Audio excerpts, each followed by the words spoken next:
Yooyaa akkam jirtu jaalatamtoonni fi kabajamtoonni hordoftoota koo horoo inspire warri taatan akkamnaaf jirtu bakki isin jirtanitti nageenyi gammachuu milkaa'inni isiniif haa baay'atu kanan jedhu hana obboleessa keessan diinaariyaati tole egaa guyyaa irraa kanallee furtuu jireenya keenyaa kan ta'e barnoota adda ta'e isiniif qabadhee dhufeetan jira hanga barnoota kodhumaatti nafaana turan affeerraa kooti.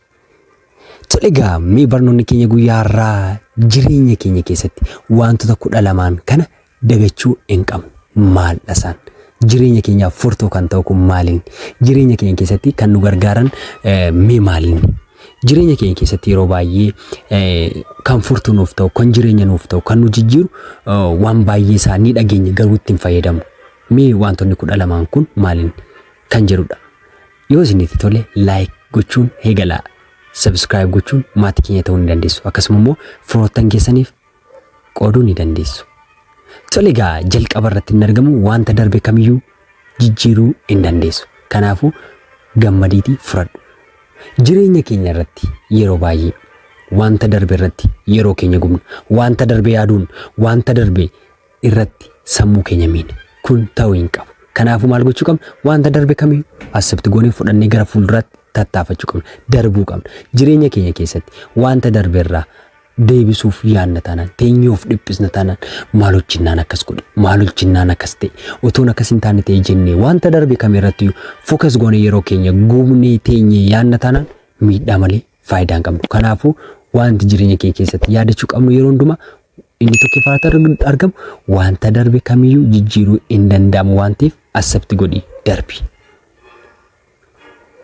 Inni lammaffaarratti argamu immoo yaadni namootni eenyummaa keessiif ibsan isa dhugaa miti. Yaadonni namoonni biroon si ibsan eenyummaa kee isa dhugaa san ibsuu hin danda'u. Kanaafuu maal gochuu qabna? Yaada namoonni si laatan dhiistee bira darbuu qabda. Yaadonni namoonni si jedhan ati akkasidha, abaluun akkasidha, abaluun hin danda'u, abaluun jireenya isaa keessatti akkasidha, abaluun akkasidha jedhee haasa'uu danda'a. Garuu dhugaa miti.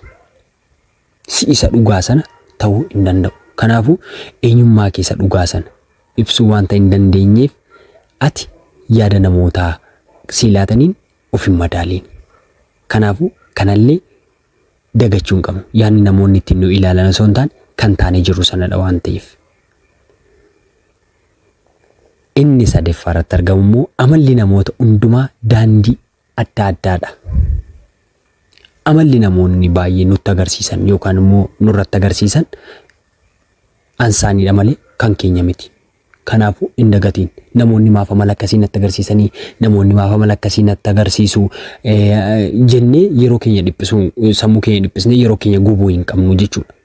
Kanaafuu maal gochuu qabna? Namoonni amala adda addaa akka isaan qaban hubannee deemuu qabna gara fuula duraatti. Kanaafuu wantoota 12 keessaa inni sadaffaarratti argamu amaloota namoonni adda addaa akka qaban yaaduudha.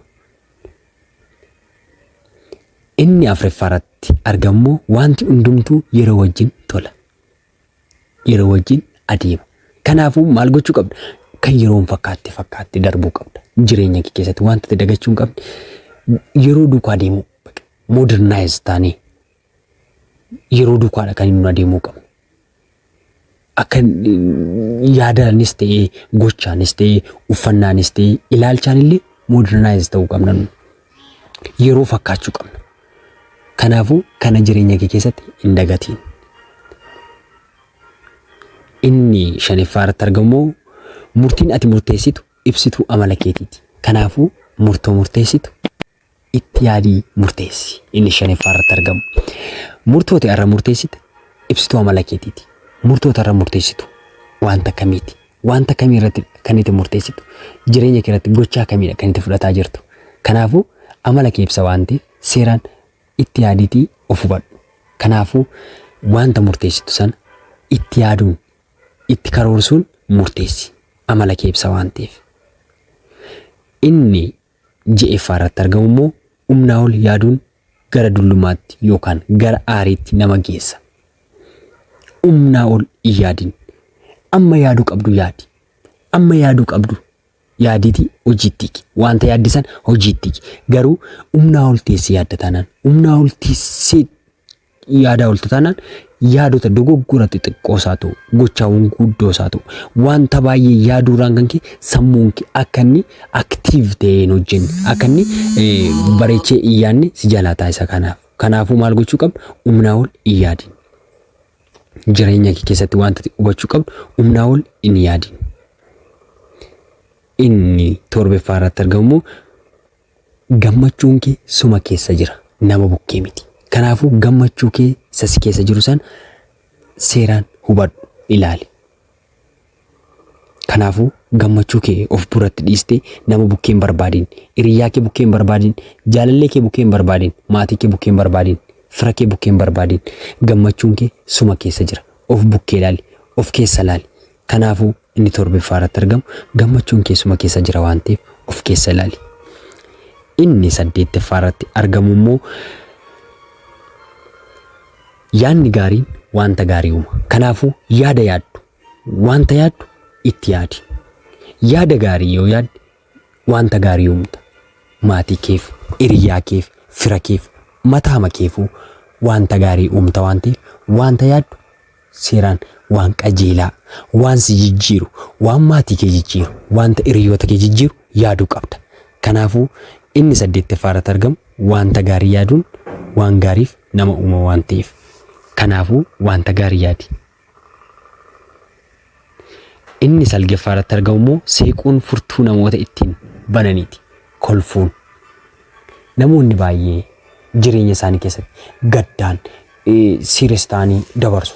Ati immoo kolfuun jireenya isaanii banuu ni dandeessa.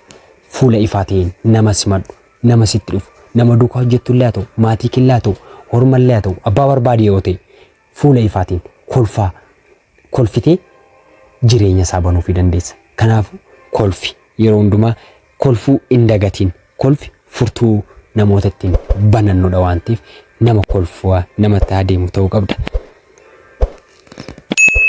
Inni kurnaffaa irratti argamu immoo nama gaariiti. Nama gaarii ta'uun kaffaltiis hin barbaachisu.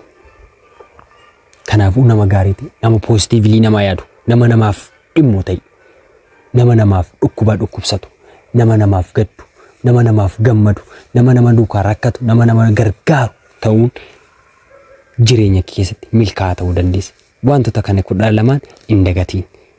Inni kurnaffaa irratti argamu nama gaarii ta'e. Inni kudha tokkoffaa irratti argamu immoo ati kan kuftu yoo dhiifte qofaadha. Jireenya kee keessatti kan itti kufuu dandeessu yoo wanta hojjetaa jirtu san dhiifte qofaadha. Kanaafuu wanta hojjetaa jirtu san irratti nan kufataa, hin milkaa'utaa, galman ga'utaa jettee yaaddeen. Kanaafuu maal gochuu qabda?